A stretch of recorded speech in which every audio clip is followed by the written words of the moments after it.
mga tao na nalalabigan sa simento at gusto nila kapag nasa loob ng bahay is naka-sleeper, and isa na ako doon. Eto nga is gustong gusto ko kasi very fluffy, makapal yung tela niya, at pulido yung pagkakatahi niya.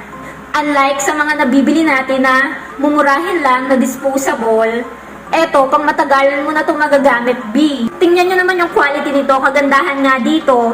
Ayan, medyo madumi na kasi nga ginagamit ko. Ayan, tahiyan, lahat tahiyan palibot, pati dito. Maganda yung pagkakatahi niya, B. Maganda yung quality niya, kaya nga, hindi ka naman nito basta-basta iiwan. Unlike sa mga sleeper na pambahay na common, na disposable, pag natuklap na nga yung tela, is itatapon mo na. Pero eto, medyo pricey siya. Nasa 85 pesos yung bili ko nito last 5 months ago. Tingnan nyo na lang sa Yellow Basket kung magkano na to. Parang ganun pa rin naman, nagsisale kasi to lagi eh.